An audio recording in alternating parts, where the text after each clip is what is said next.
इलाज का केंद्र कहे जाने वाला सोलन का क्षेत्रीय अस्पताल आज बीमारियों का स्रोत बन चुका है। अस्पताल की वर्षों पुरानी सीवरेज लाइन ब्लॉक है, जिससे गंदगी चारों तरफ फैल चुकी है और भीषण दुर्गंध से क्षेत्रवासी त्राहिमाम कर रहे हैं। अस्पताल के पास रहने वाले नागरिकों ने बताया कि वे गर्मियों में भी खिड़की दरवाजे बंद रखने को मजबूर है। दुर्गंध और गंदगी से उन्हें सांस लेने तक में परेशानी हो रही है। जितेंद्र, AR गौतम, नीलम शर्मा, नीलम गौतम ने अस्पताल प्रशासन, नगर निगम और यहाँ तक कि मुख्यमंत्री तक शिकायतें की, मगर हालात जस की तस है। स्थानीय लोग सवाल कर रहे हैं कि क्या सरकार और प्रशासन को कोई बड़ा हादसा या महामारी चाहिए तब जाकर वे जागेंगे। स्थानीय पार्षद शैलेंद्र गुप्ता ने भी हालात पर चिंता जताई। उन्होंने कहा, पिछले कई महीनों से लोग दुखी है, बच्चों और बुजुर्गों को सबसे ज्यादा परेशानी हो रही है। गर्मी बढ़ते ही मच्छरों और संक्रमण का खतरा कई गुना बढ़ जाएगा। पार्षद ने यह भी स्पष्ट किया कि अस्पताल के पास पैसे की कमी नहीं है, लेकिन अधिकारी केवल बहाने बना रहे हैं। उन्होंने चेतावनी दी कि यदि कल तक समस्या का समाधान नहीं किया गया तो वो खुद पीड़ितों के साथ अस्पताल परिसर के बाहर धरने पर बैठ जाएंगे। मेरा नाम जितेंद्र सिंह है। इसकी मेन नाली थी वो इन्होंने बंद करा रखी है, वो भी खुल जाए और वो हो जाए, सारा मसला हल हो जाएगा इसका। हाँ, हॉस्पिटल का एरिया है वो, जब से बिल्डिंग बनी है तब से पंगा पड़ा हुआ हमें। CM तक जाया है मैं, हॉस्पिटल वालों से तो जाते ही जाते हैं। मैं और गुरुजी हैं, ये हमारे गुरुजी हैं, इनके साथ जाते ही जाते हैं हम। वालों ने क्या आश्वासन? कोई नहीं आश्वासन दिया। वो कहते हैं IPH वालों के पास जाओ, IPH वाले कहते हैं हॉस्पिटल के पास जाओ। प्रशासन से यही मांग करना चाहेंगे कि इसको क्लियर कराओ। जो यहाँ की टाइलें लगनी थी वो भी टाइलें यहाँ पड़ी थी 2 महीने तक, वो भी उड़ा दी वहाँ पर। हम AR गौतम है, मैं गौतम निवास में रहता हूँ। मैं 3-4 बार जो हॉस्पिटल में जाया, ऑफिस में जाया है, उनको पहले तो मैंने जवानी बात की उनसे, उन्होंने मौका किया, उनके बंदे देखने के लिए आए और पानी की पाइप तो उन्होंने ठीक कर दी, परंतु जो पोटी वाली पाइप है वो जो उन्होंने ठीक नहीं की। उन्होंने कहा कि हमारे पास 5,000 का बजट होता है, उसके ऊपर हमारे पास कोई बजट नहीं है। ये कहते हैं सैंक्शन होगा, 50-60 हज़ार का खर्चा है, कहते हम PWD को लिखेंगे कहते। अब मैंने रिटर्न एप्लीकेशन भी भेजी है उनको, अभी तक उसका कोई भी समाधान उन्होंने नहीं किया।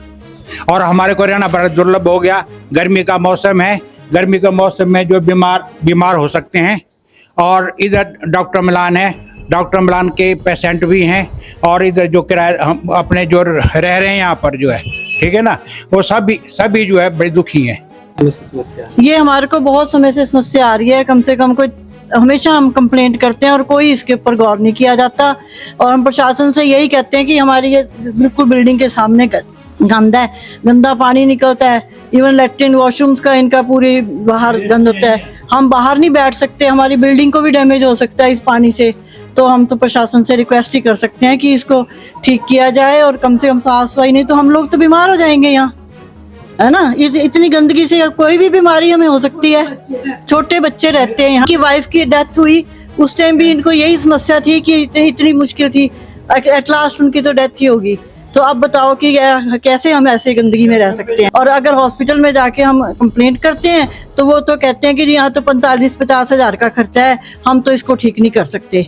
तो बताओ अब हम किसको जाके बोलें? हमारी समस्याएं भी तो सुने ना कोई भी, कितनी समस्याएं हैं हमारी। अब आप खुद ही देख रहे हो, यहाँ पहले पानी थोड़ी सी पाइप ठीक करवाई, उसके बाद दूसरी पाइप फट गई इनकी, उससे पानी सारा निकल रहा है ना। पानी तो चलो फिर भी ठीक है, पानी से कोई नहीं, पर गंदगी बहुत है। मेरा नाम नीलम शर्मा है, मैं यहाँ पे काफी टाइम से रह रही हूँ। और ये जब से ये बिल्डिंग बनी है, कभी ना कुछ तो होता रहता है। कभी इनकी पाइप टूट रही है, कभी पानी की, कभी कुछ। यहाँ पे गंद भी काफी टाइम से फैला होता है। अंकल है यहाँ पे हमारे जो मकान मालिक है, ये बहुत बार कंप्लेन कर चुके हैं, सब डॉक्टर साहब भी कर चुके हैं, सर के अंकल ये भी कर चुके हैं, पर इनका कोई रिएक्शन नहीं होता। थोड़े टाइम के लिए कर देंगे, थोड़े दिन बाद इनका वही फिर से हो जाता है। दिक्कत तो हमारे को आ रही है, इनका तो फ्रंट के आगे की तरफ को है, और रहने के लिए तो हमारे को दिक्कत आ रही है ना। और ये सीधा सुबह जैसे ही उठते हैं तो आगे तो हमारे को दिखता है ना। जब से ये बिल्डिंग बनी है उसके 1 साल रहा होगा, ठीक, उसके बाद तो बीच बीच में होती रहती है। कंप्लेंट करते हैं हम, तब इनका थोड़ा सा रिएक्शन रहता है, थोड़ा टाइम 1 महीने बाद फिर से हो जाता है।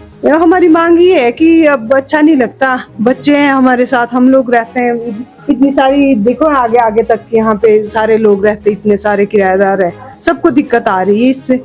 अच्छा लगता है कि स्मेल आए सुबह।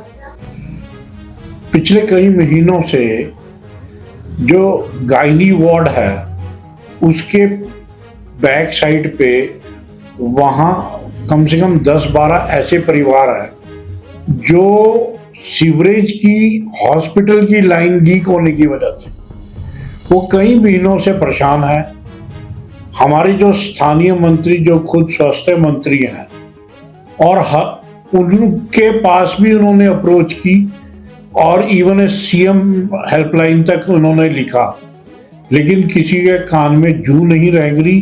जैसे जैसे गर्मियां बढ़ रही हैं वहाँ जीना दूभर हो रहा है और जबकि अस्पताल का काम लोगों को स्वस्थ रखना है और ये इसके विपरीत स्वस्थ लोगों को बीमार करने का काम ये सीवरेज लाइन कर रही है जो ओपन में बह रही है। और सबसे दुखद बात तो ये है, ये जहां हॉस्पिटल सिचुएटेड है वहां सीवरेज की लाइन वर्किंग है, सीवरेज लाइन अटैच है सीवरेज ट्रीटमेंट प्लांट के साथ, तो भी लोगों को इतनी परेशानी आ रही है। तो और ये सिर्फ जो वहाँ का प्रशासन है वो ये कहते हैं कि जी हमारे पास पैसे नहीं है। भैया उसमें तो सिर्फ 10-20 हज़ार रुपए का खर्चा भी नहीं है। तो स्वास्थ्य मंत्री के होते हुए जब ये हालत है तो आप प्रदेश में और हॉस्पिटलों में क्या हालत होगी इसकी कल्पना खुद कर सकते। कल हम जो यहाँ मेडिकल ऑफिसर हैं उनसे मिलेंगे और उनको हम 15 दिन का समय देंगे। यदि ऐसा नहीं हुआ तो जो लोग वहाँ के विक्टिमाइज है जिन्होंने अनेकों बार वो दिया तो हम हॉस्पिटल के बाहर बैठ के धरना दें।